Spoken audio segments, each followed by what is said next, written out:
Hey everyone, this is your host, Andrew Holland. Thank you so much for listening to the Andrew Holland podcast each and every week, where we talk about business, entrepreneurship, and everything in between. As an entrepreneur who's been through a lot of highs and a lot of lows, I started this podcast to be a source of weekly motivation, inspiration, and support for all of us who are working to achieve something meaningful. And as importantly, so that none of us ever have to feel alone or isolated while we're doing so. Together, we explore the stories of successful people, we get insight and advice from individuals who have accomplished amazing things. We discuss practical and fascinating business models and strategies, and we dive deep into understanding ourselves as human beings. So please, help me grow our group and subscribe to the show on your favorite audio platform. Subscribe to, watch, and thumbs up our episodes on our YouTube channel, the Andrew Holland Podcast. Follow and interact with me on Twitter and Threads. My handle is A Holland Podcast. That's A Holland Podcast. That's probably my favorite part of the whole podcast is the interaction I get with our guests and with you as our listeners. Lastly, if you enjoy the show and you want to support what we're working to accomplish, please share our show with your friends, with your family, and your colleagues at work. This show is nothing without you and your support, and I'm so incredibly thankful for each and every one of you listening, watching, and sharing the podcast every single week. Now it's time to get our motivation, inspiration, and support for this week and jump into today's episode. In today's episode, we have part 2 of my conversation with Paul Thoma, a Navy SEAL of Navy SEAL Team 7 and the CEO of SEAL Future Foundation.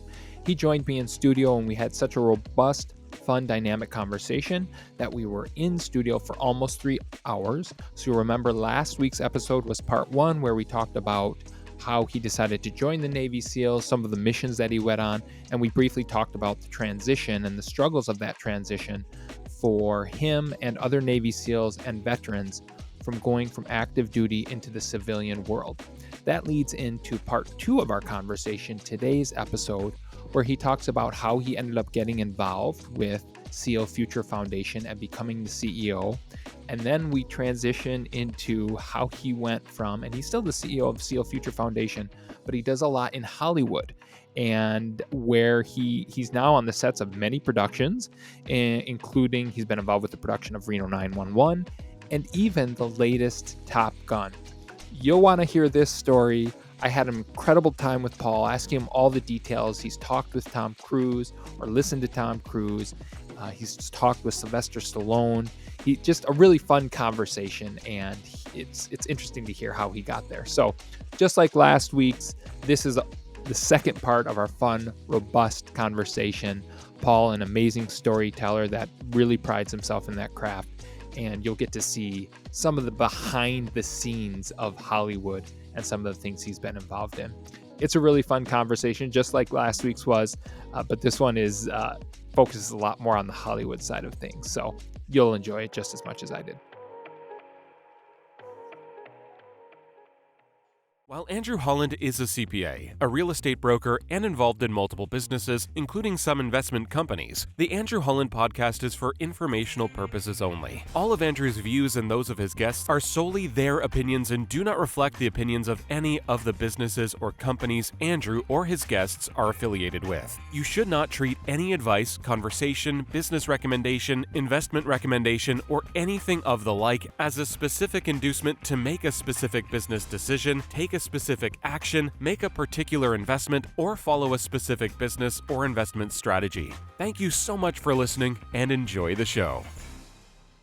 So talk to us about how you got involved with SEAL Future Foundation, and when did you get out of active duty as a Navy SEAL? Mm-hmm. Yeah, I got out in roughly 2018, mid 2018, and I got introduced to the SEAL Future Foundation, I think about a year prior to that. And that's typically what we want guys to get introduced to us is a year before they get out. Through the SEAL Future Foundation, because he never got the chance to serve in the military. And I got introduced to him, and this was when it was a very small organization. Like 3 people. And it was him and 2 others.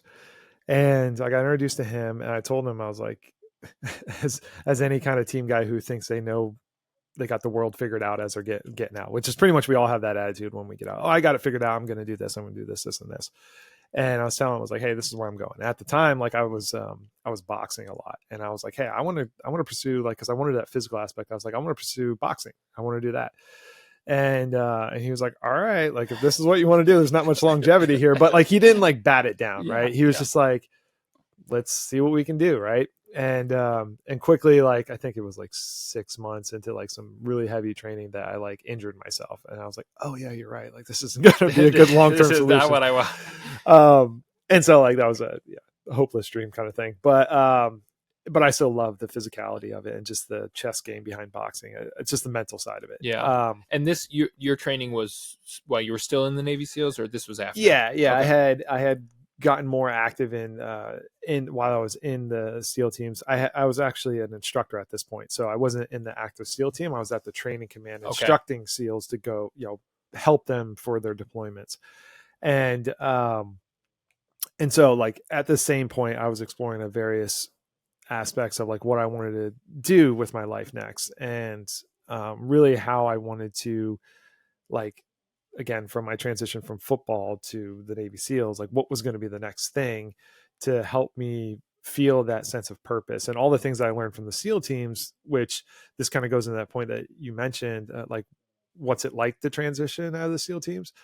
There's a sense of loss, essentially. So you lose your mission. Like, you don't have a purpose. You don't have the team around you. You don't have the environment around you that supports you anymore. You don't have it essentially like laid out for you with that structure anymore.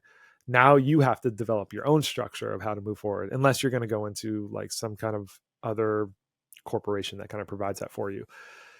You really have to build that for yourself. The brotherhood is essentially not there anymore, unless you're plugged into, again, SEAL Future Foundation. Like, that's where you can get it. Yeah.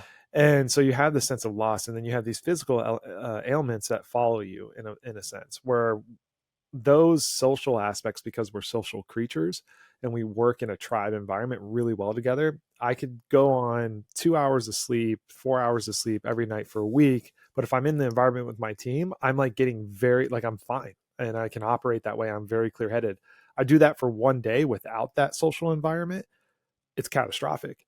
And so I think a lot of people don't understand that we're very social creatures and we need those team environments in order to thrive. That's literally how our species has existed, for so long, is because we have that social aspect to us. And that's something you lose when you get out of the SEAL teams, because all of that goes away and you're kind of left without it to figure it out on your own, or hopefully you have a landing pad somewhere. And then obviously this is where the SEAL Future Foundation comes in as that landing pad for these unique, individuals that come from this team environment.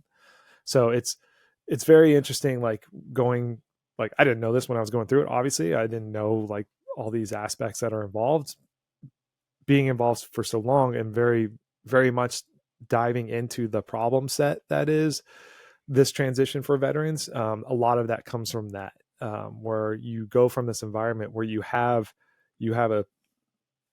knowns, you have safety, you have a safety aspect of knowing how to operate in that team culture, because you've been there for so long. And the military is very structured in a way of like, this is the right way to do things, this is the wrong way. And especially in the SEAL teams, like lessons learned in blood kind of thing, where we learn off of things that have not worked downrange. So you very much know how to operate in that environment, what to say, what not to say, how to communicate with each other, how our way of peer evaluating each other, how that works. And it's very known environment. You leave that and you go into any other culture in a corporation or any other environment, like it's going to be extremely different, because no environment is like that, because no one else kind of has that mission of going and finding evil and removing it. Besides military forces, particularly special forces are very designed for that, with SEAL teams and Green Berets and all the special forces, the Marines. They're very designed for that core purpose. And so that's going to be and is the biggest challenge, to go from that mindset to like adopting any other mindset. and that translation and transition is a huge challenge. One of the things you just talked about that's kind of a wake up call to me, and we maybe inherently know this, but how important environment is. Mm-hmm. It's interesting that you just described you can go 2 hours every night on sleep if you're in that team environment and be amped up and charged if you're around Navy SEALs. But the second you step outside of that environment, and with those particular, even if you were doing it with social beings, they don't know what your Navy SEAL friends and brothers know, because it's the trust aspect. Yeah. It's the knowns. Like when you feel safe, and it's interesting to say, like it's a good understanding of what that definition of safety means. Like I feel safe around my SEAL brothers, not because they're protecting me or I protect them. It's because it's a known. I know that environment. That's where I feel safe. I know, like, if I say something, it means this in that environment. Yeah. If I say that same thing in another environment, it doesn't mean the same thing. Yeah. And it's taken out of context or in a different way. And I don't mean that in any kind of negative way, but that's a key example of, like, when veterans transition into corporate world, like, just the language they use is so different, and it's interpreted way differently than how it would have been interpreted into, their old environment. Culture. I mean, what you're describing, culture, is so important. I think so many organizations don't realize that what you just described is really that culture, and what's acceptable in one culture versus another culture, in terms of just how you say things or how you communicate or how you just described how you evaluate someone. And just by you telling me, I've always wondered, again, coming from a very ignorant perspective, why is it so difficult to transition? I don't get this. And I've talked about, I was telling you before, my brother, when he was over in Iraq, and you see that type of what you see, and your friends get killed. And I'm starting to get a much better idea because of the way that you're describing it. And I appreciate you sharing that, because it helps me better understand when I'm talking with someone who has been through that, because I can't relate to that because I haven't been through it. So how can I? But when I can understand it, it's like, oh, you know what? Now that I can relate to that at this point in my life, and why I had a hard transition. It wasn't the same thing, but that makes sense.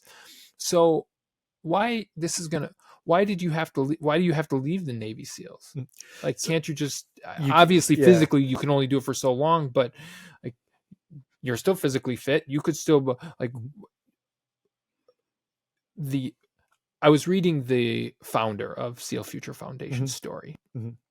What's his name? Johnny Wilson.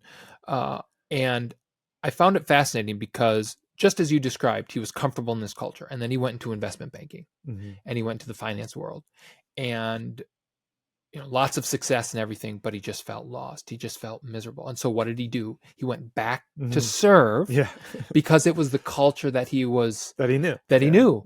But eventually you have to leave. Same reasons why he left before. Right. Yeah. Exactly.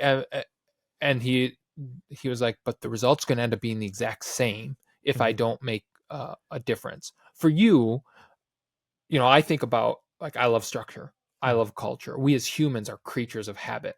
We don't like uncertainty. We like to put ourselves in structured, known environments. That can be a very bad thing. And, whether you're talking about entrepreneurship or anything, put yourself in the most uncomfortable environments, because that's where you're going to grow the most. But when I'm thinking about a Navy SEAL, like, I'll just stay there for life, because then I don't have to deal with this. Now, I recognize that that's not practical.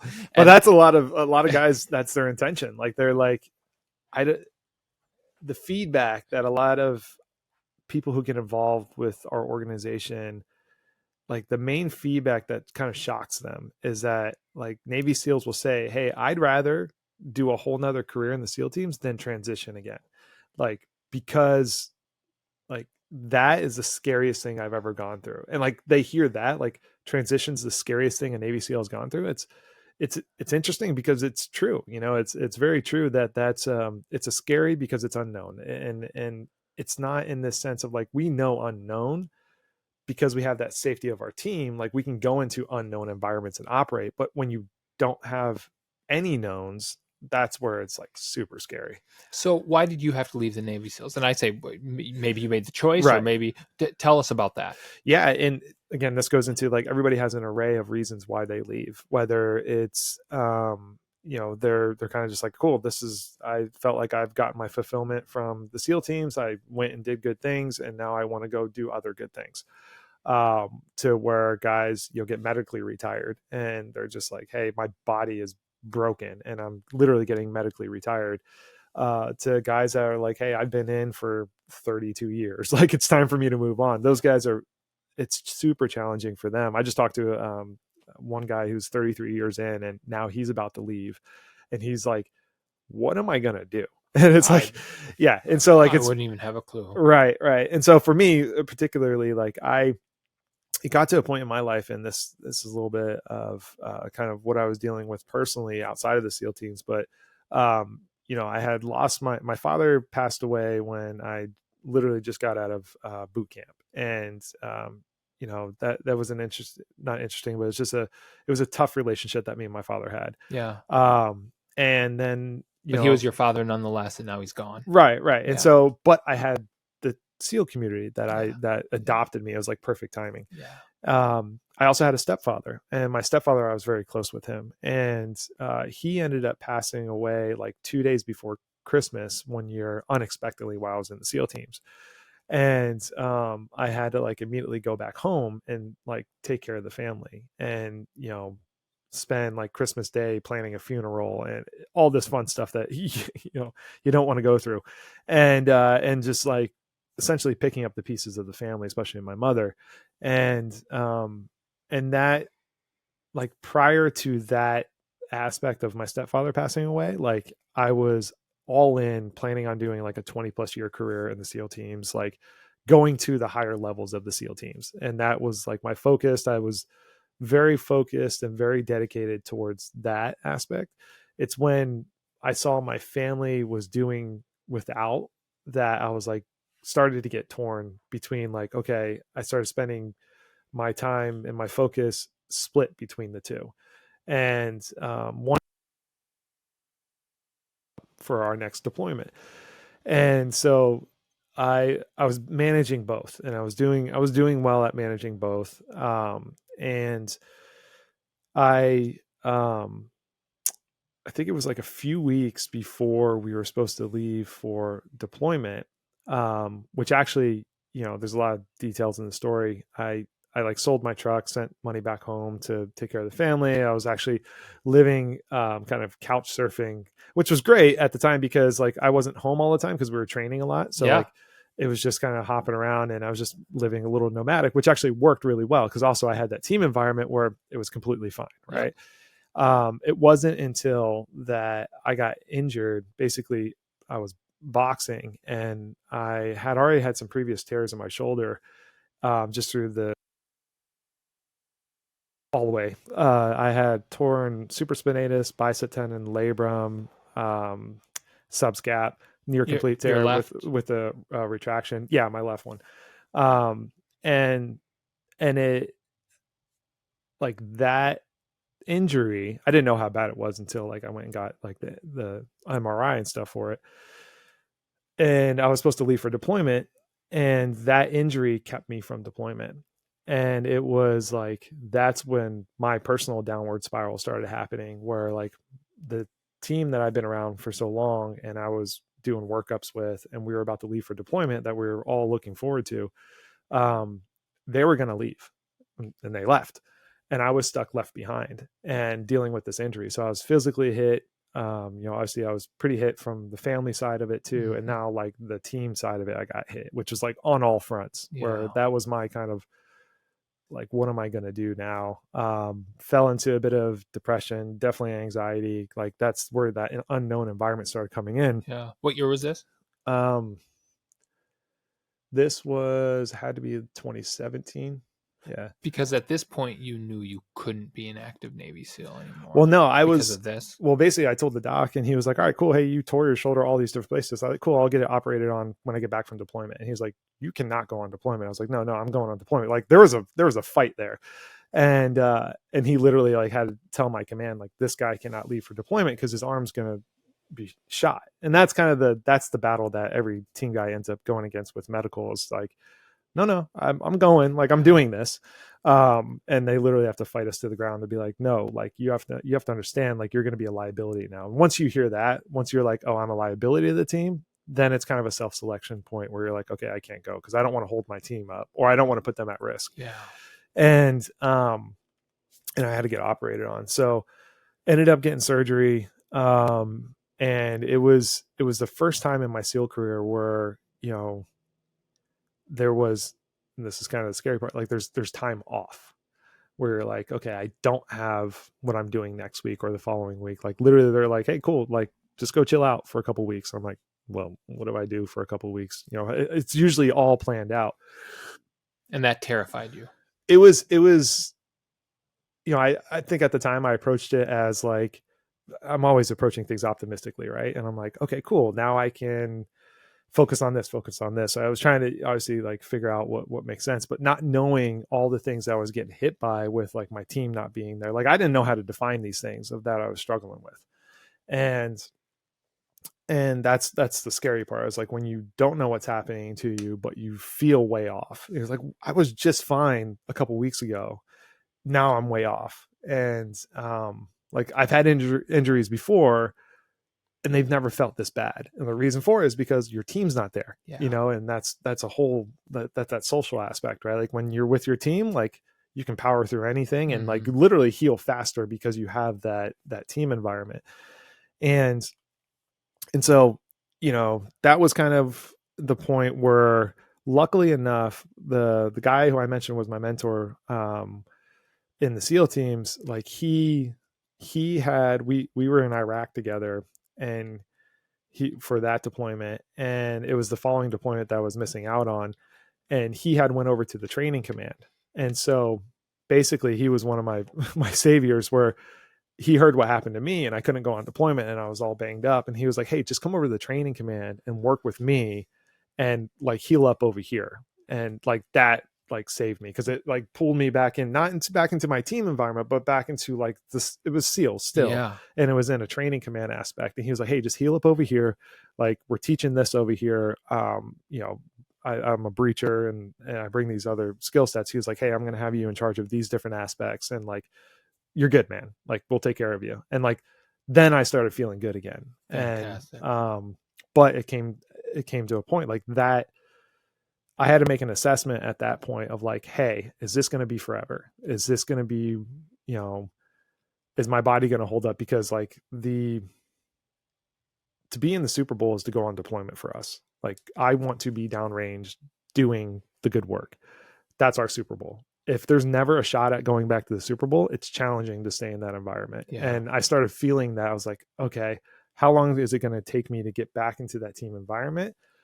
But I also have my focus split between my family now, and I'm trying to take care of them. And that's where, I made the decision. It's like, well, I got to figure out something else. I got to give up, like I gave up football. I got to give up this dream to pursue whatever's going to be next. Didn't know what it was.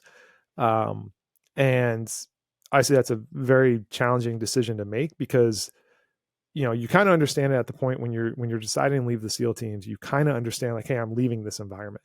But you don't really know what you're about to sign up for when you transition away from that culture. Yeah. And one of my buddies, he says this about his transition. He's like, it was so shocking to him that this team that he's been going to for the past, 7 to 10 years, going through the same base gate, same guards there, been there for like 5 years. And like, he left the team the day that, was the end of his enlistment. And he's like, oh man, I forgot something on base. I'll go back. And he goes back and he goes to the same gate and he's like, here, man. And knows like whatever the guy's name is, John. Hey, John, what's going on? And the guy looks at it, sees his ID. And he's like, you can't get on.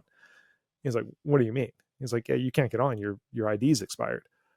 And he's like, well, I see you every day, John. Like, he's like, no, I'm sorry, man. You can't get on. And it's like, that was like the big shock for him. Is like literally like just the door was shut. And he had to now wait for another guy that was active to help him get on. And it's like such a weird dynamic. It's like you just got kicked out of the house.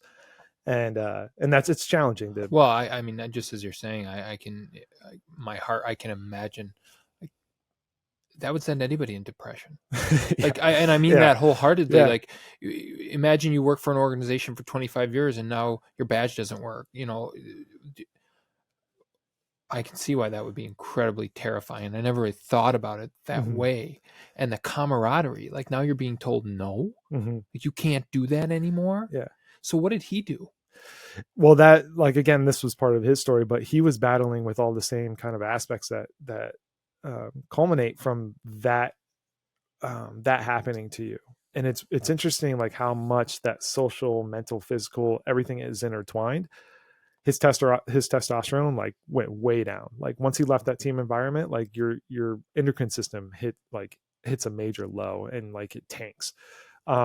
Because that's what gave you energy, and it's all these like knowns and trust and all that, and it's like how much your social aspect ties into your health. Like he couldn't work out anymore because he didn't have the drive, so that hit him really hard. And so he had to figure out like the same kind of aspects of like, okay, I'm slipping into massive depression and anxiety like all the time right now, what's going on with me? And luckily enough, he's also a candidate or a product of the Seal Future Foundation. This being able to like get my health assessed outside of, you know, the VA, outside of these things, because, you know, we can talk about the VA, but the VA is an incredible infrastructure, but it's serving a massive audience. And they can't get really focused. No. So it's really incredible that that it exists. Like that is huge, but it's got its struggles to be able to like provide the care that it needs to for, you know, a massive audience of veterans, with which actually is like a very small audience when you look at the, you know, the culmination of how many people are in our population. Less than 1% is military kind of thing. So again, that's what makes Steel Future Foundation pretty unique, is that like, hey, we're not trying to solve for all veterans. We're solving for one particular group. And like, because we can move so fast in like how we discover things and can codify like what works, we can share that out and be like, hey, this is what we found that works. And we also like do a big heavy hand on educating our guys on what resources are out there. We're not trying to solve everything, because there's solutions out there that are already existing, especially with the VA. So we teach guys how to navigate the VA and how to get the most out of it with like what they're struggling with and what kind of care that the VA can provide. So well, how do you give me an example? So you going back to you, really what you're describing, and we all have these points in life. A lot of people call them midlife crises, for just, I'm going to say the word normal Americans, not what you guys have been through in Navy SEALs. How do you like fix that? You went through depression because you're what I was going to say is you're facing reality. Yeah. You're facing a reality that you don't want to face, but it's inevitable at this point. How did you get through it? And how does SEAL Future Foundation walk someone from getting to the point where, no, you can't come into that gate that you've just come in for 20 or 25 years to this is where you can be, you know, have your highest and best use and the best potential moving forward in your life? Yeah. I mean, to get through it for me, and I would say like I skipped across the road quite a bit because, you know, there was the resource there, but it wasn't as robust as it is today. And there's a lot more like accessibility in it because it's built out quite a bit more. So there was the contact there that I could like touch base with, but it was a lot of like bumping across the road and you know, kind of sharing an experience of like what that anxiety feels like. So, and how to, I translate this for guys, and I tell them my own experience in this. So like anxiety, right?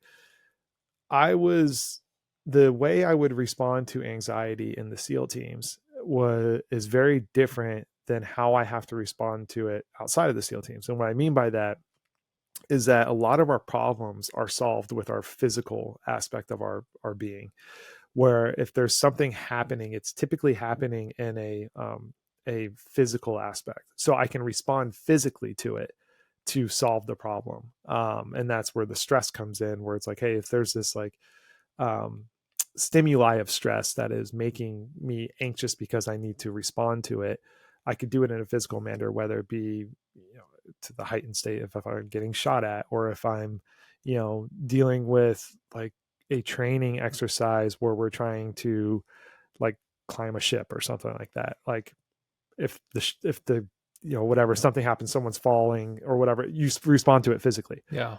I was getting those same triggers when I was working on a computer.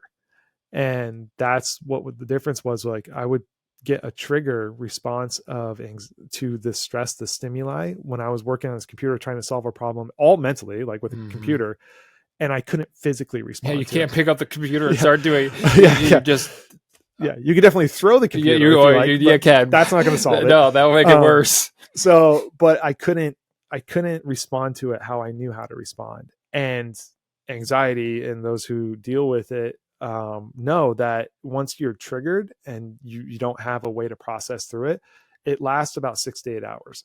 And that's what was happening to me is like, Really? I would get triggered, and I would just be in this, like, I don't know what to do with myself for like 6 to 8 hours. And at the time I met my now significant other, wife. We're not married, but we're been together. We have 2 kids. Yeah.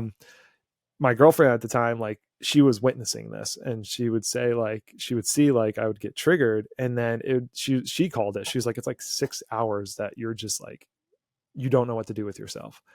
And she helped as I started getting support from the Steel Future Foundation and working with like endocrinologists and stuff like that, articulating that because she could see it, and she was like helping describe what was happening. And so obviously the doc was able to say, oh yeah, that's a typical response because of X, Y, and Z. You're like, oh, like that makes sense. And then processing through, like, okay, from how I normally respond to things to how I now have to respond to things, like that whole translation piece. And that's a big part of, that's just one key aspect of like translating and transitioning from what you know to what the new environment is that you're going to work in. So, and from like, would it be that's PTSD? How you deal with PTSD, or is that something different? No, like PTSD is interesting because, from the way that I understand PTSD, and again, I have to like break it down for myself.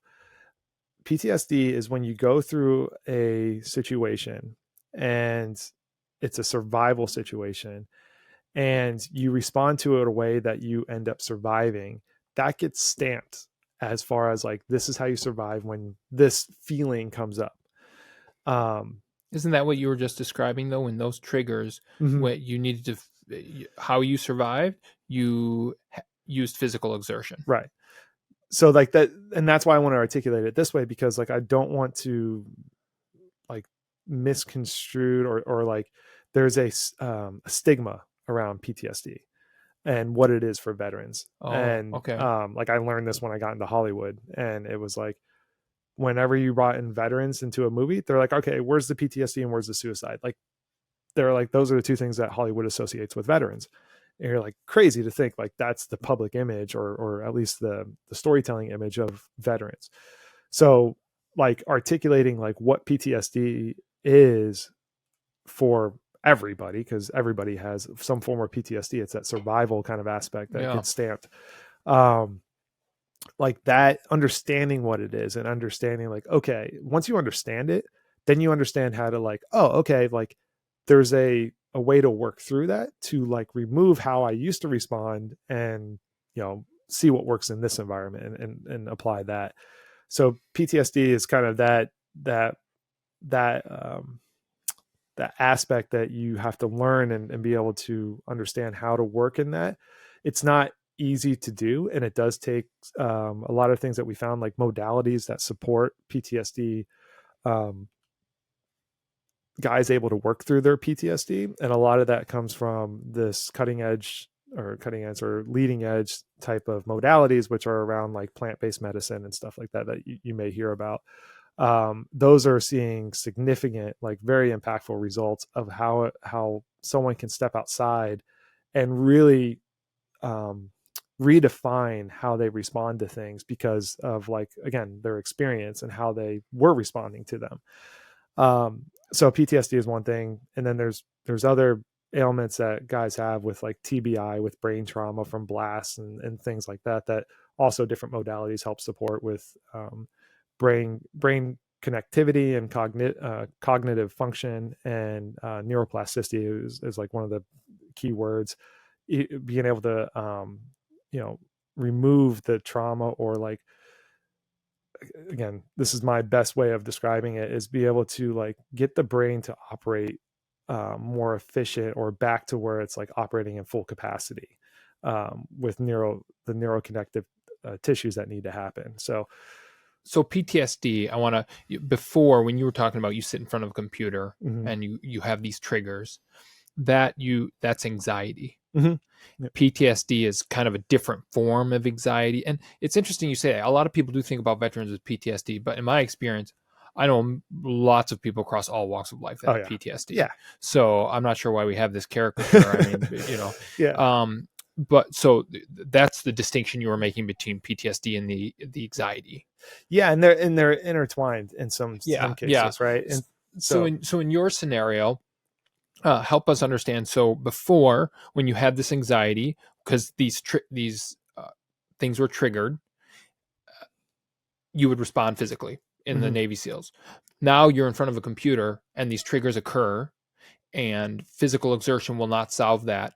What have you found works? Yeah, so there's an array of different techniques that I use. As I don't want to call them techniques, but just what I've saw. I'm now 5 years out from the SEAL teams, and just through the past 5 years, being able to find like ways to work through problems, or just know when to step away from problems, is a huge one. That's something you didn't have the ability to do in the SEAL teams, is be like, okay, I don't need to deal with this right now. I need to go get my head right so I can come back and fresh and work through the problem. There's not a lot of opportunity for that in the SEAL teams, or like, again, that environment's so. That's an interesting perspective that I didn't think about. Yeah. Yeah. My whole life has been in the business world, and whether it's in the corporate world or majority is spent as an entrepreneur, that's kind of like, okay, when you're stuck on something, you walk away but that's not acceptable. You can't do that in the Navy SEAL. So you talk about that transition. Just for me, light bulb turns on. Oh, I can see why. To me, it's just like, oh yeah, you just step away and you come back at it. I'm still learning that, but that you couldn't do that in the Navy SEAL world. No, but you did have the benefit of having your team around you. Yeah. And so like, that's how you solved it. You would kick the problem over to the guy that was sitting next to you and be like, hey, I'm working through this, like, help me. And you had a operating system that was just ingrained in everybody, that we knew exactly how to solve problems. In the civilian world, like, especially like now, the challenging aspect of being remote for a lot of people, like, you need to take that same aspect. And that's what I found, is take those same, understand what got you to solve problems really well before, and really know how to integrate that into like how your environment now. So, luckily enough, I know I've kind of shot my ego and pride down quite a bit, to where when I would deal with a problem, for a case like when the anxiety would happen, like, I thought I needed to own it and I needed to fix it. And I needed to be the one to solve it. Like, I am the first one now to like phone a friend, where I'm like, hey man, I'm dealing with this. Like, cause that's what I did in the SEAL teams. And it's like, I don't know how I got away from that, because I just thought like, okay, now I'm separated from SEAL teams, I need to figure everything out. That's not the case. Like, you need to continue to build a team around you and rely on that team. And, it's that mastermind group now that you need to have around you in order to like solve problems quickly. Like, there's no, take your pride and ego out of it. Like, always look to, and this is one thing that I've learned for myself, is always look to win as a team. Don't try to win as an individual, even though it may seem like you have to because of the environment that you're in. If you can build a good environment where there's a team around you and you can win as a team, it's going to be way more rewarding, because you can share the experience now. And that's what I look for in most situations, like every situation now. Well, and it's interesting you describe that concept that you just got to, that we just talked about. That's ubiquitous no matter what you're doing in life. Right. All the successful organizations realize it's a team. It's more rewarding. Everybody wants to be a part of that culture, and you're going to your probability of achieving your mission is much closer to 100% if you're doing it as a team. So I'm glad that you made that statement, because I'm just connecting a lot of dots that I hadn't before, just by you sharing your experiences. And it makes sense to me now for SEAL Future Foundation. This is what you're helping Navy SEALs connect and think through Yep. from their experiences. Mhm. Do you actually, I want to stay focused on this just a little bit longer and then talk about Hollywood. Yeah. Yeah. Do you actually like help them get jobs, Yeah. or? So I'll kind of, that's the elevator of SEAL Future Foundation. So we're an organization that provides a foundation that supports SEALs' well-being, education, and careers to continue a life of service in their community. That's our mission statement. We have 4 pillars. We have health, career, education, and community.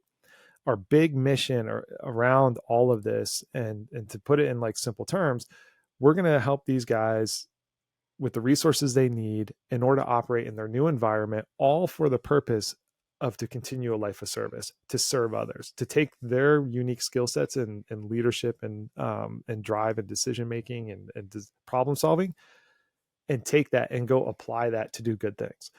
That's what we do. We make sure these guys have the resources they need in order for them to better society and their local communities, to be those community leaders and pillars for where they go. And we're also the community that they came from. We're that same community. So that what we call FOBs. So we have these chapters across the nation, and they're FOBs, forward operating bases. It's a term coined from the military. It's a forward operating base is that little piece of America that you have in a foreign land that you launch from and you do your missions out of, and it's your known in the middle of the unknown. Same concept. We have these FOBs across the nation, and it's the known in the middle of the unknown, where that's your touch point. That's your resource hub from our organization. And that's the community aspect. We provide that opportunity and those resources and just that environment that you can, it's that known environment that you came from, and it allows you to really have that touch point. So like when you're out doing like what you're doing in any industry, whether you're in finance, if you're in tech, if you're in, real estate, which, real estate is a one-man show too, right? So like you need to have that touch point of that team. And so we provide that. That's fantastic. All across the country. All across the country. Yeah.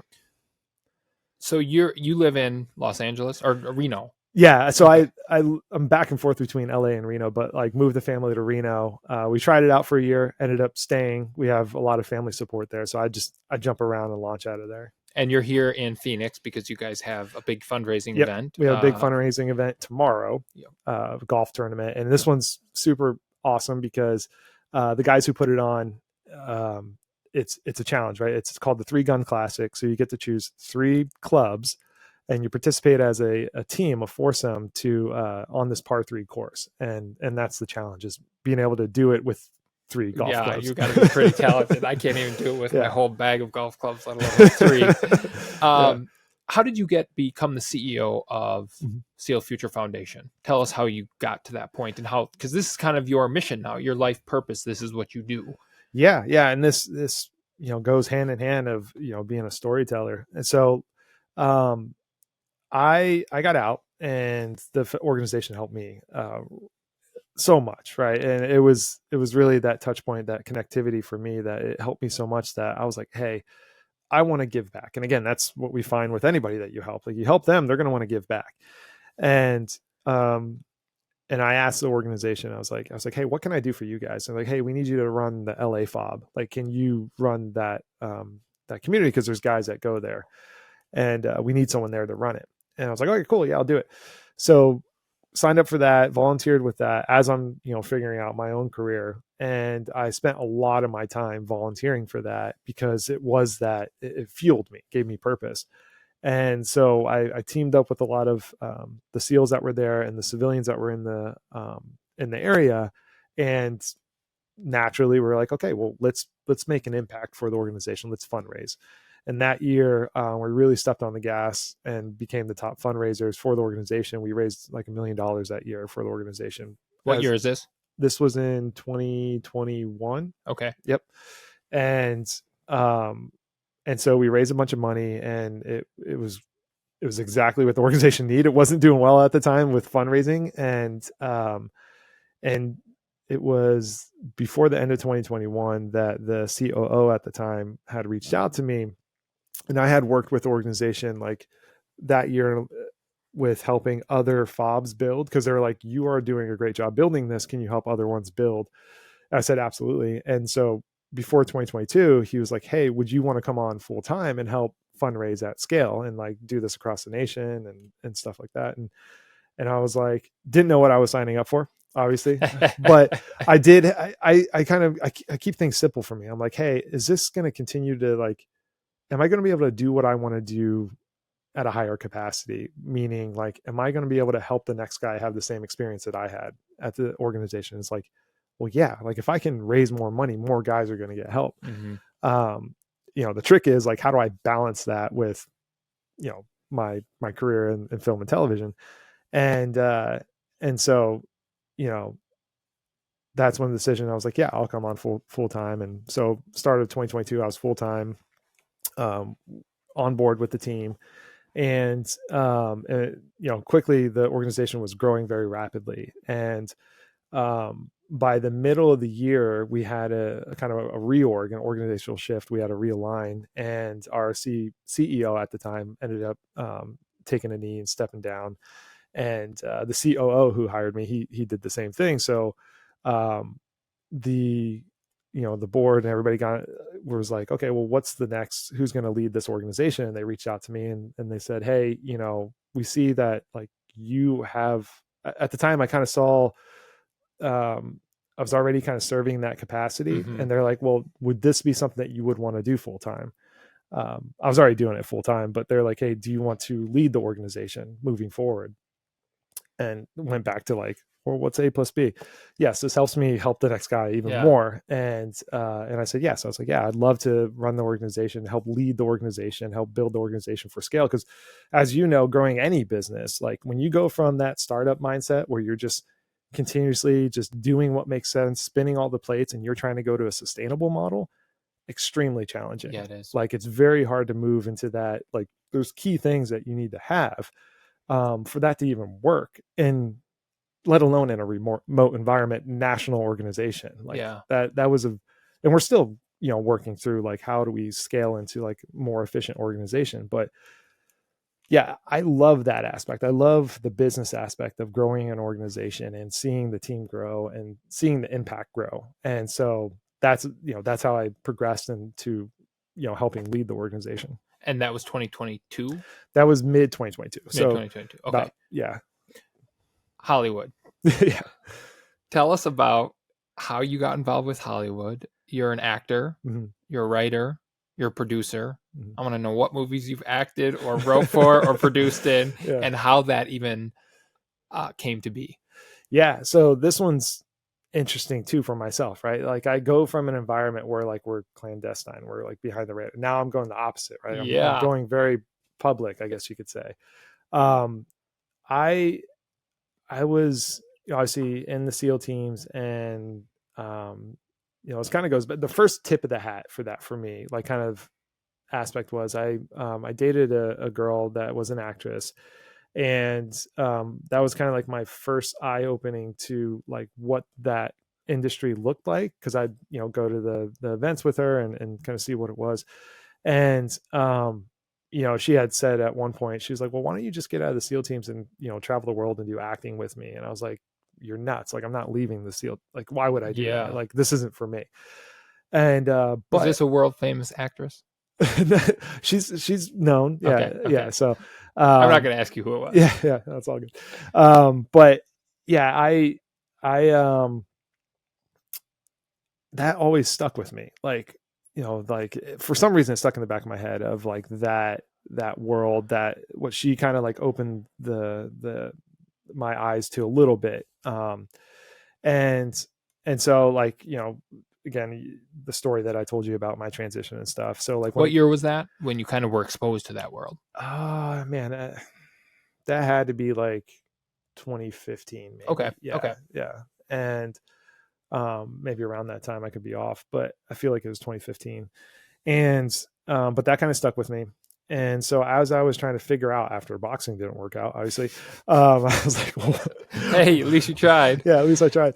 I was I was living essentially out of my buddy's car, who he lent me his car, and I it was in my head trying to think about like, why is this film world or storytelling world something that's like super interesting to me?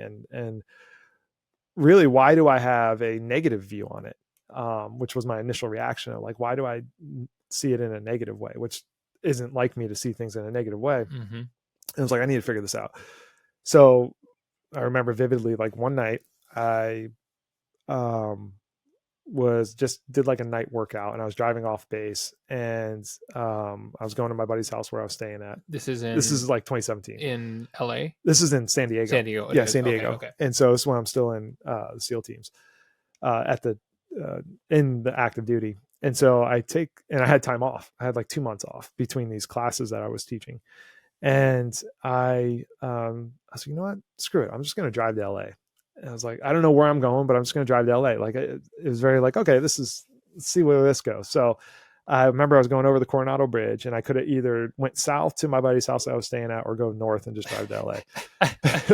So I was like, all right, this is what we're doing. We're going to drive to LA. So I drive to LA, and I get there, and it's like the middle of the night. And I was like, all right, I didn't think this through. Where am I going to stay? And I was like, well, and this is where I had an inkling of where I was going, because at this time I had already expressed to my my aunt from Florida. I said to her, she was like, well, what are you going to do next with your, where are you going? And I said, I don't know, but like this, I mentioned the movie business. I was like, I'm interested in this. And she's like, well, I know this talent manager who lives in LA, and what I'll do is I'll call him and I'll tell him that you're interested, and I'll set up the connection. I'm like, okay. And I was like, well, just don't tell him I'm a SEAL. At the time, like I didn't want, and you don't want anybody to know what you do. Yeah. And so I was like, you know what? When I was driving north, I was like, you know what? I'll just go to that guy's office tomorrow. So what I did is I parked the car like a few blocks from his office, on the street, and not knowing LA, every street has ticketing. Yeah. So no parking and ticketing. I was like, ticketing. Oh boy, so, how's this gonna go? Yeah, I crashed in the car, and I woke up and there was like a ticket on the car. Of course, I'm like, welcome to LA kind of thing. And so I'm like, cool. So I literally I was like, all right, when's this guy's office open? I think I grabbed the coffee and waited until his office was open. I called over, and I said, hey, I'm looking to meet with so-and-so. And his secretary was like, well, he doesn't have any openings today. So, call back some other time and we'll figure it out. I was like, all right, well, that wasn't enough for me. Right. So I was like, I'll just walk in, because obviously, let's figure this out. Yeah. So I walk in, and like 30 minutes later, I walk in, and she's like, oh, can I help you? And I was like, yeah, actually, I'm here to see so-and-so. And she's like, do you have an appointment? I'm like, yeah, he's expecting me. And she was like, okay, well, he'll get off the phone and like here in a second, and then you can go in. So, and so I did.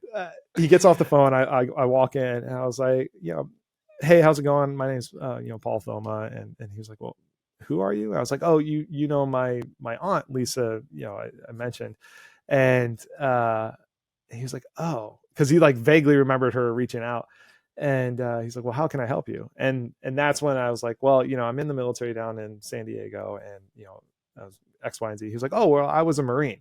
And so we immediately connected. Yeah, I was like, good thing. There. Yeah. I was like, good thing. So he gave me like another like 5 minutes, and he was like, well, what are you looking to do? I was like, well, I'm interested in I obviously have no idea what I'm doing. And he was just like, all right, listen, my secretary, she's an actress. Like, go talk to her, and she'll get you what you need. And so I went out there and talked to her, and she was like, awesome. She was like, oh, you're interested in this?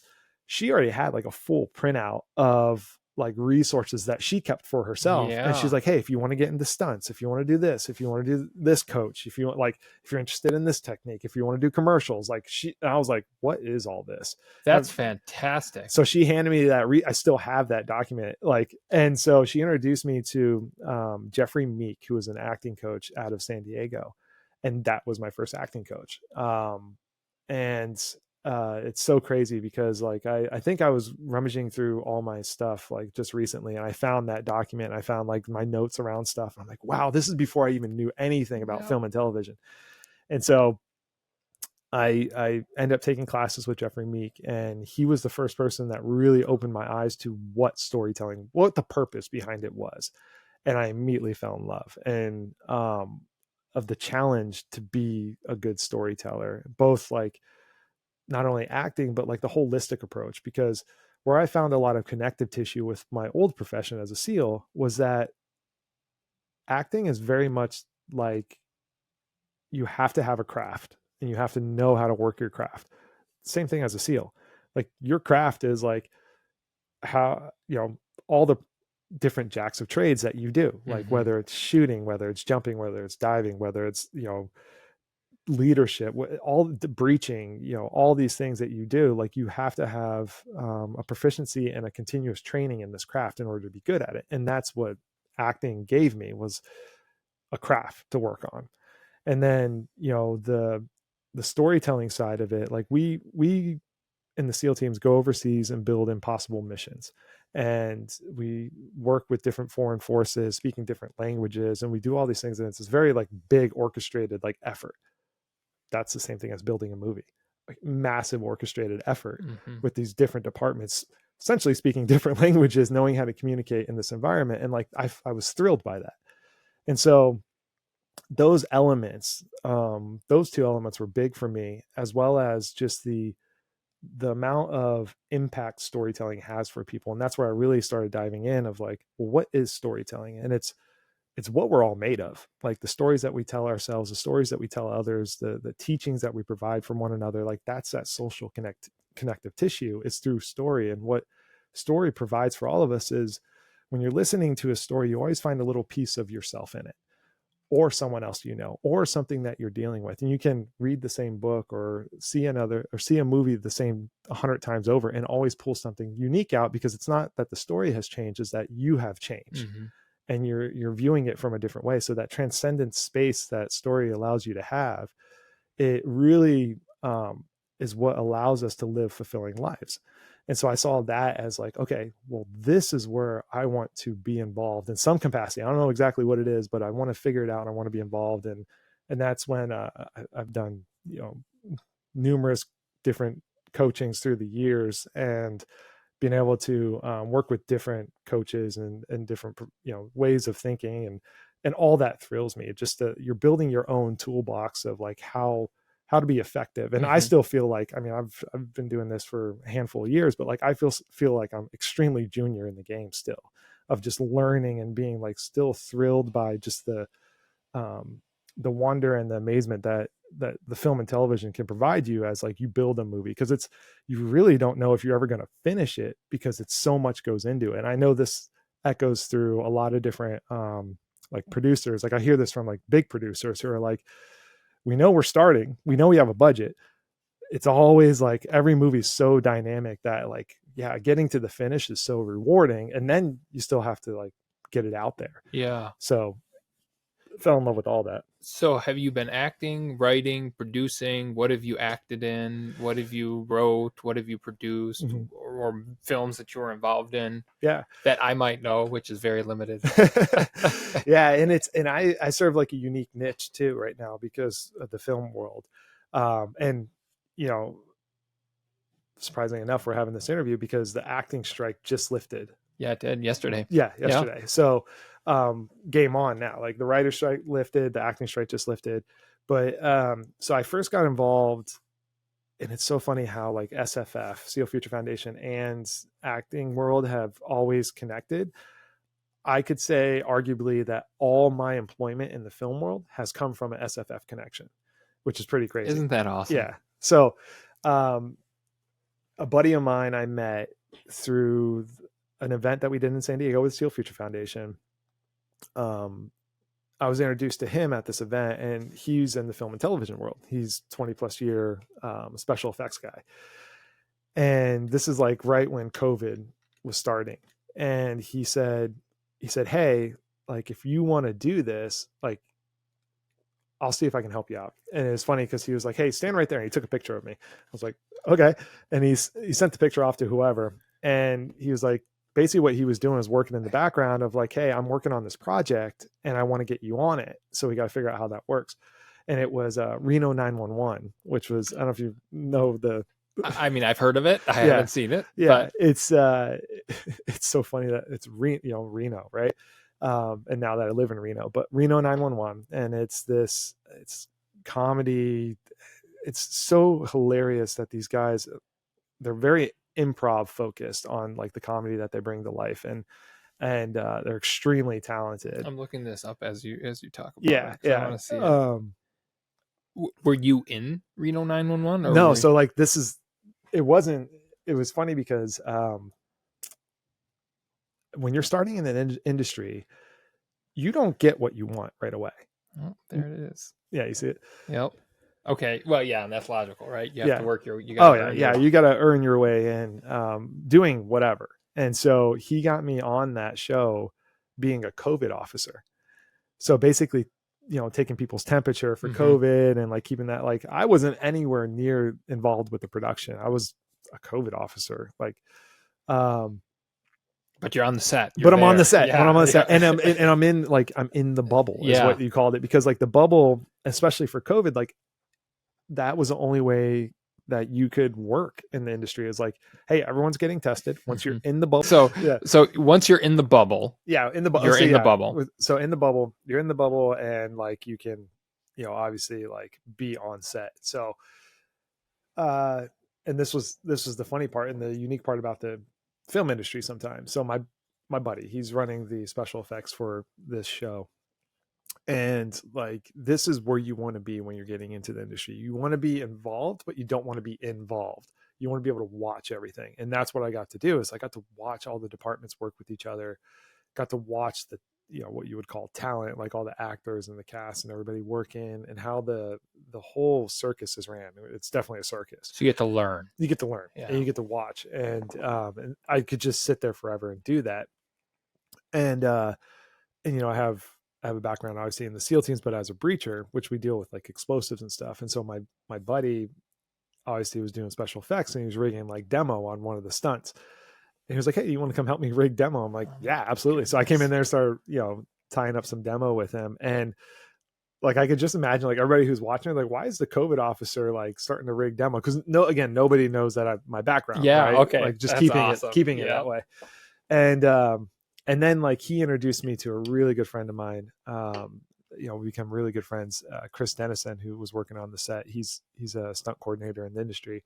And Chris, he was like, hey, I'm going to throw you in on some stunt stuff too. Do you want to, because this is just how these guys work. Yeah. They're just like, we're just going to throw you in the fire and just see how you perform.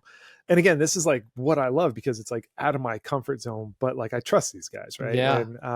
And so I was able to do some stunt stuff on the show. So also people are like, okay, why is a COVID officer rigging demo? Now he's doing stunts. Like, what's going on here? Yeah.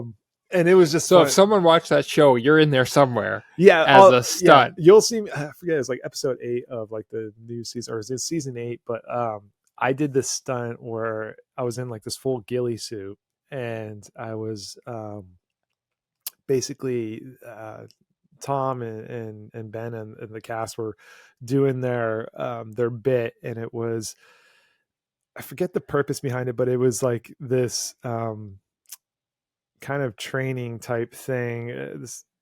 I can't really think of like the prompt that they had, because these guys are incredible. What they do is they'll write like 2 or 3 sentences as a prompt for their script, and they'll improv for like 30 minutes. That's unbelievable. And they'll just rip through it. And they are incredibly talented. Like, watching those guys work is insane, and it's fun. Like, it's so much fun.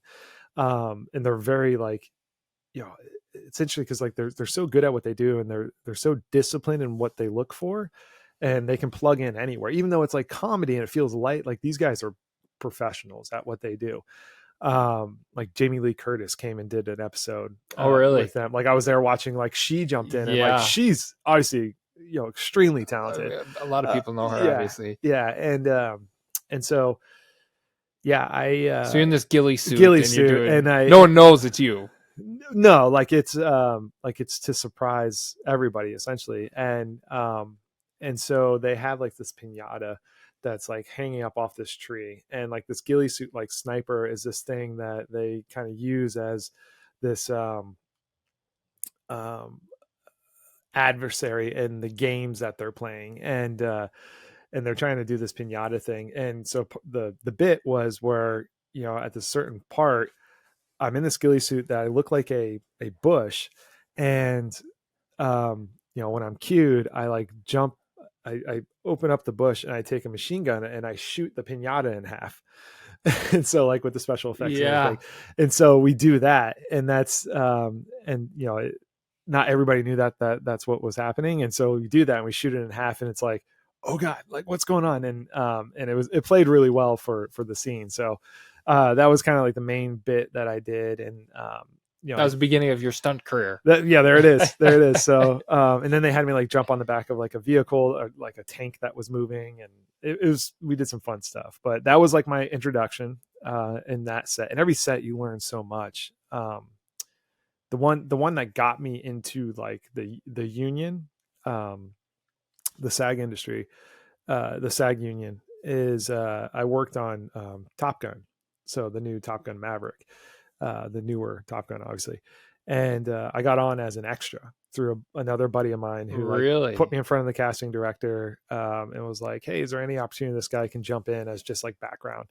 And so I got on that set, and I was fortunate, extremely fortunate to be in a position on set where like with that big of a set, like there's not, and again, I come from like a very military mindset where it's like you stay where you belong. Like it's not like this movement around kind of thing.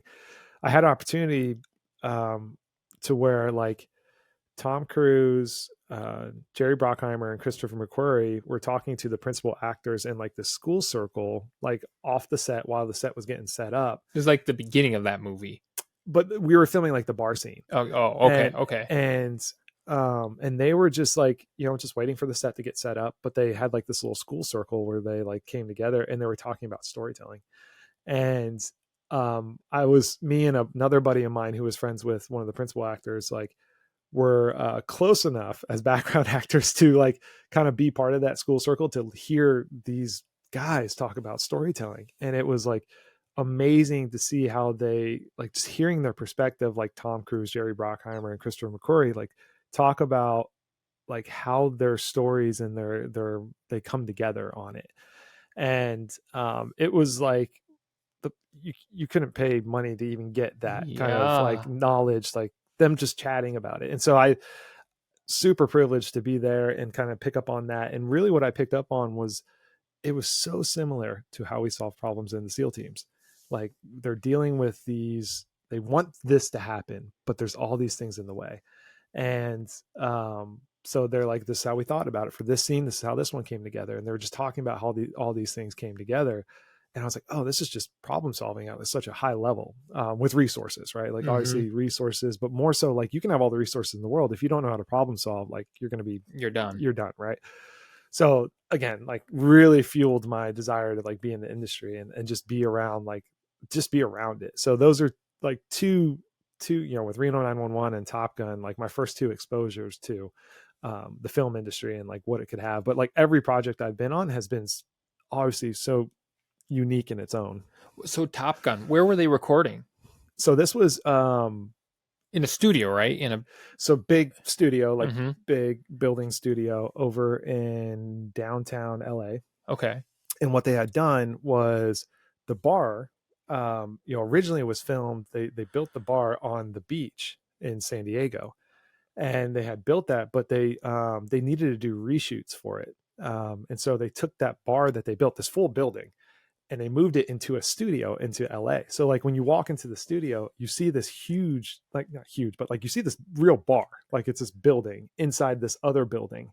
And it's all rigged with lighting. It's all rigged with everything. So crazy. And then you walk into it. The crazy part is you walk into it, like the set designers are insane. That like you walk in and every little detail's in there. So you look up and there's like things on the ceiling of like writing and stuff that would be in this actual bar, or like patches that are on the wall. And it's all detailed stuff that will never be seen in any shot. But, just in case like they do something and like that needs to be, that needs to be what it needs to be.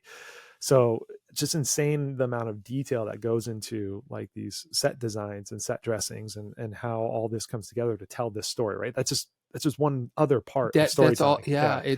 And the amount of money it takes Yeah, to money. tell this story. Yeah, a lot of money. I mean, Yeah. obviously that blew out of the water, you Yeah. know, given the Top Gun series. And Mhm. so that was the piece. It was just that set that you were Just that. Yeah. I was in- just in that bar scene. And like, I think even in the final cut, you only see like the back of my head as I'm walking through. Like I was part of, you know, when Rooster walks in, me and another girl are right behind him. We're the first ones that walk by him as he stops. So you're in it. I'm in it, but like, you don't see Not many people can say that. You can say, oh, there's my hair. Yeah. Well, but yeah, no, it's cool, man.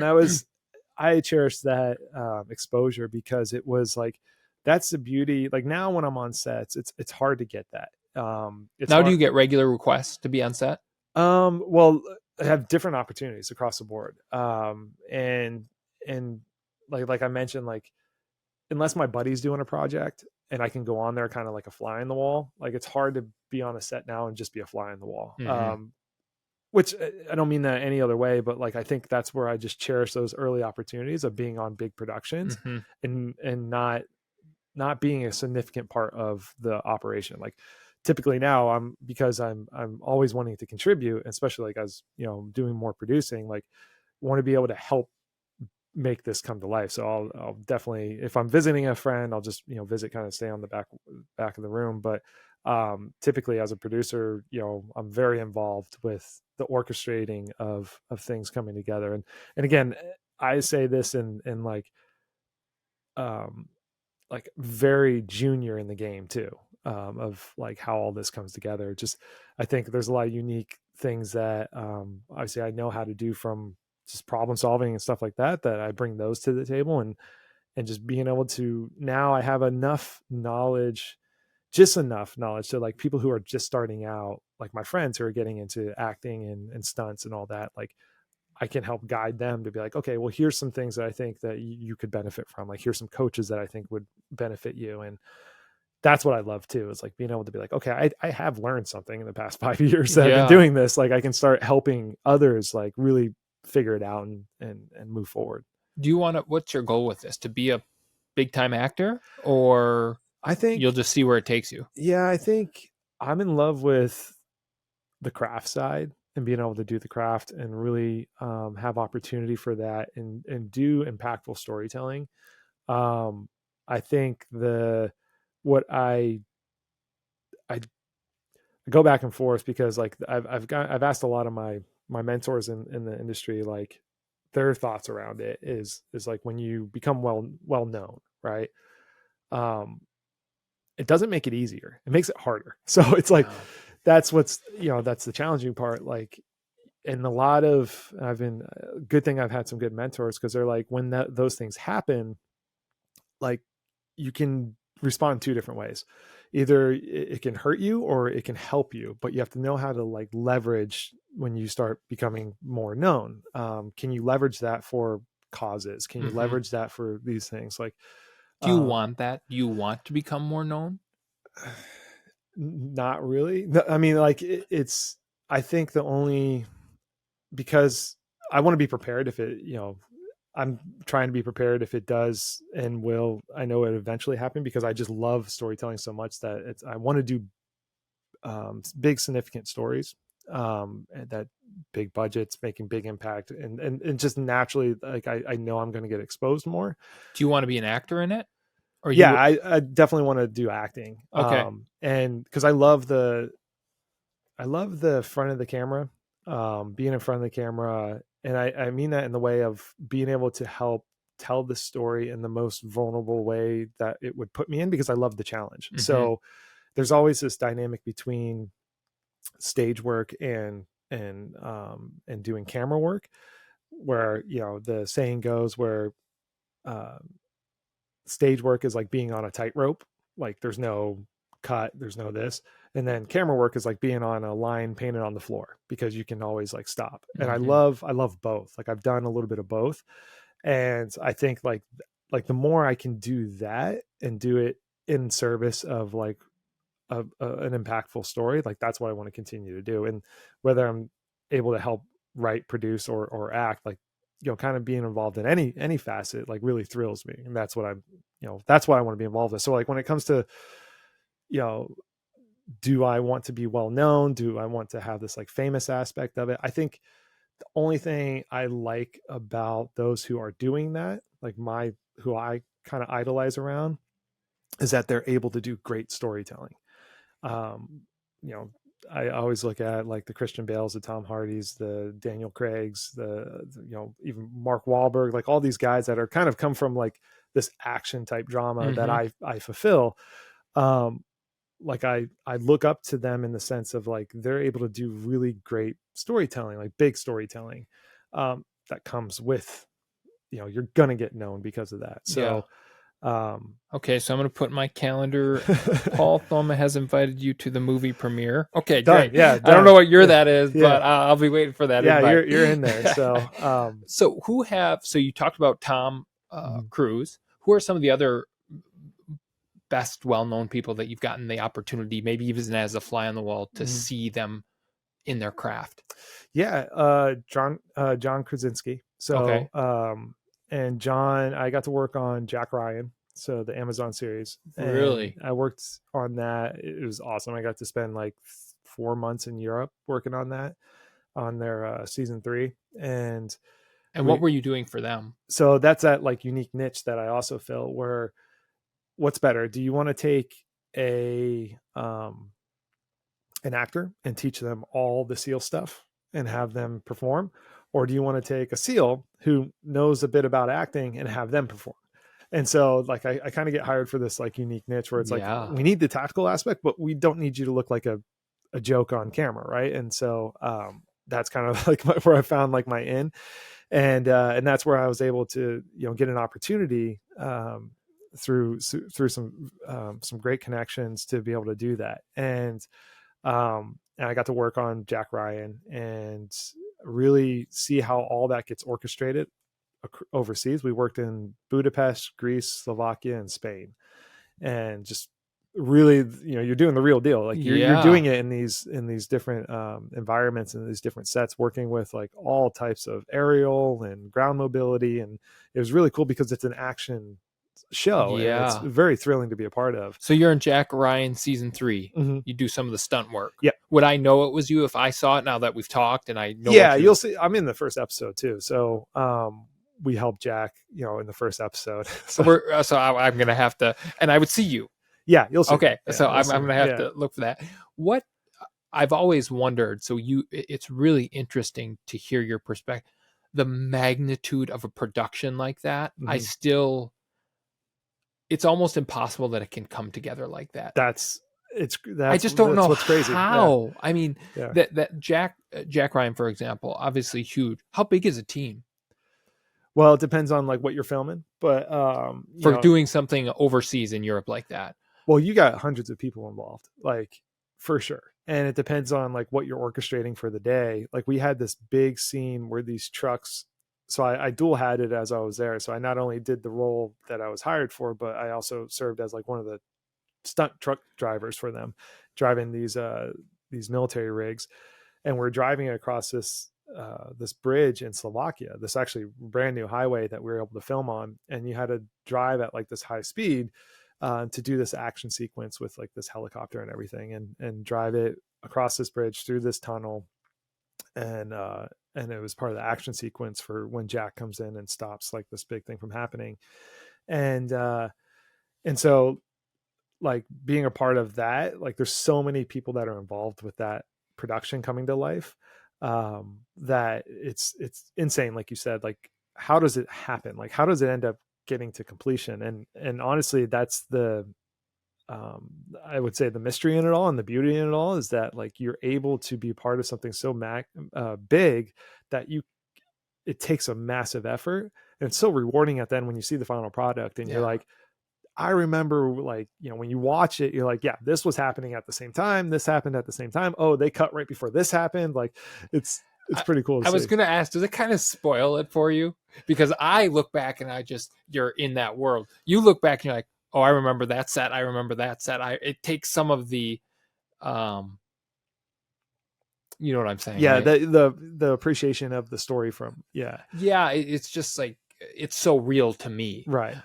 When you're on the set and you see the box between the lines and the camera only gets this point, you have that image. And I shouldn't say it take, because there's still the allure there, right? But you kind of see the behind the scenes. Yeah, yes. So there's two parts to storytelling now that I get to really enjoy. I get to watch films that I'm not a part of and really be immersed, right? And then, like, for the films that I am a part of, and you'll see this is kind of common for people, especially actors. Like, sometimes they'll do a project, but they won't watch it afterwards. It's because they got all of their fulfillment from doing the project. And that's kind of like when you go to watch it afterwards, you're like, well, I already like was so immersed in it, like I was there, so like when you watch it, it's like nothing's gonna like be as it's good to see the final product, but nothing's gonna be as like I already got everything I wanted out of it when I was doing it. And I'm ready for the next, like I want to go do another one. Yeah. So that's kind of the feeling towards it. Do you have, I've heard this, and tell me if this is true. Now, when you watch a movie, instead of, I'm kind of ignorant as to what it takes and I just enjoy the film and eat my popcorn. Do you have an eye of critique and you're like, well, had they done this or this and this? And not that it takes away, but it kind of takes away. There's a critical eye when you watch it. And it's more so like you always want them to win. Right. You always want them to win whatever they're trying to do, even if they're losing, right? You want them to win at losing. And I think that's where the critical eye comes in, where you're like, oh man, they could have been way more effective if they did this or this, or like the opposite happens where you're like, oh, because sometimes you can, as you're watching it, you can see what it looks like on the page and how the actor had picked that up and performed it. And you're like, that it looks like this on the page. And he totally gave it way more life than, and that's that's talent, right? That's that's a good actor or actress. That's storytelling. That's bringing it. They can take, and I think one of the keynotes, it's like, if you can do it without words, it's going to be more impactful. So you always try to that's one thing when the dialogue is always the last thing to do. All the work up front needs to happen of who you are, where you are, all these things. And like, you can almost perform it without words, which is that's how you're being effective. Yeah. And then the words just help narrate a little bit. That's a good point. Yeah. Have you seen the latest Mission Impossible? No, So you have to watch that. And actually, I got more movie very interesting. Tom Cruise, incredible actor. You talk about craft. What was even more interesting is after I watched it, I watched all the YouTube videos on what he did to shoot that. Oh, Paul, you will be blown away. I'm talking skydiving 500 times. You will have. So I think so this was for the jump, right? With the bike. So I watched that already. Oh, you did? Okay. I watched the deep dive on that. So I always like watching behind the scenes too. And I actually watched that before I watched the movie. So I was very interested in, because some like Travis Pastrana, one of the daredevils of our time, like he's done it. And I was so interested to be like, okay, like how did Tom do it? How did Tom Cruise do it? And it's crazy to think how much he, goes into it. Because that's one thing that I will watching him work is so thrilling because of just the amount of knowledge he has. Even when we're on that very intimate set, like he knows exactly what's going on all the time, and he knows how to influence the set in whatever way it needs to go. Because there's times where you have 100 people in a bar scene, and like it's a circus in a very close area, and it gets loud and all these things. And like Tom's immediately able to like say something to bring everybody together, and that's talent. So. Yeah, and he's so experienced, and he does all his own stunts. Right, that's the piece that just I'm in awe just seeing what he went through to do that. And that was, so when you go back and like, I'm always, when you talk about like watching the films that you've been a part of, like I love watching the other stuff that's happening that I wasn't a part of that film. And so like when it comes to the times where like I'm involved with it, like, okay, I kind of know this one, like, but I want to see what else, what everyone else was doing. Yeah. And that's cool to see. Paul, you've been incredibly gracious with your time. This has been one of the funnest conversations I've had. We've gone from some serious conversation and transitions for Navy SEALs, that is applicable to anybody, often at a much different degree, college students transitioning into the real world, or anybody making a major change in their life. SEAL Future Foundation, if people want to donate or do anything, sealff.org. Yep. Is that that's right? it. For you, your full-time now is you're doing a lot in Hollywood, especially now that the strike is over, and you're the CEO of SFF. Anything else you've got on your plate? Typical fashion. It doesn't surprise me that you, obviously your family, which is a huge blessing and an important part of your life as well.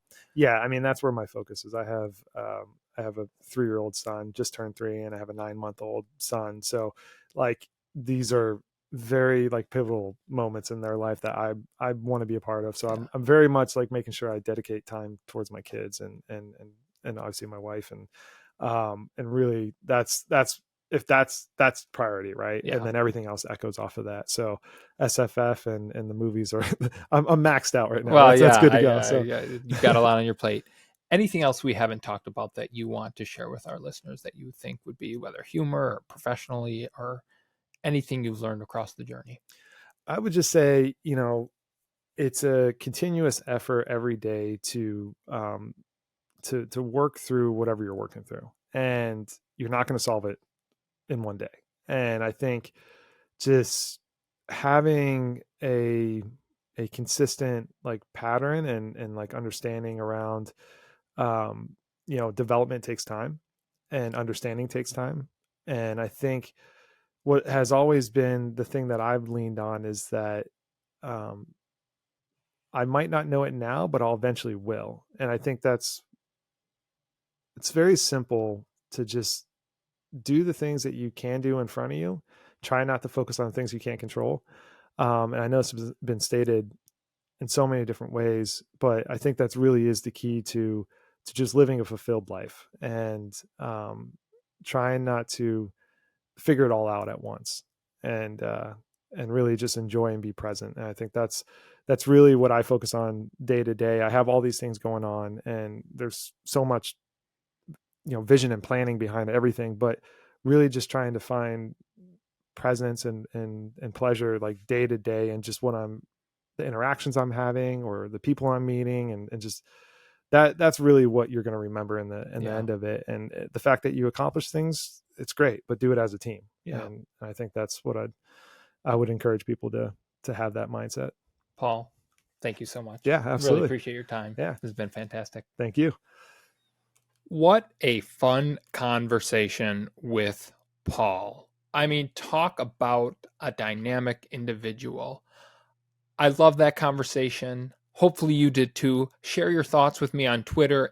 Holland Podcast is my handle. To continue to hear amazing conversations like that, great life lessons, subscribe to our YouTube channel, The Andrew Holland Podcast, so that you get the notifications every week when we post the video version of the podcast. Please like this episode, subscribe to the channel so you get those updates. Or if you'd prefer to listen to the podcast on your favorite audio platform, whether it's Apple Podcasts, Spotify, what have you, please follow the Andrew Holland Podcast. We only get as big as we collectively make it. And I'm able to continue to have incredible conversations and share stories and really missions and purposes like what Paul is doing with SEAL Future Foundation because of your help and your support through the podcast. Thank you so much for joining us this week. Have a great rest of your week, and we'll talk again next Wednesday. Thank you for listening to the Andrew Holland Podcast. Be sure to visit our website, theandrewhollandpodcast.com, for additional content on business, entrepreneurship, and everything in between. Subscribe to our YouTube channel, The Andrew Holland Podcast, to get notifications when new podcasts have been released. And lastly, follow us on Twitter, Holland Podcast. That's Holland Podcast, for all the conversations we're having outside the podcast. Thanks again so much for joining us this week. Have a great day, and we'll talk again next week.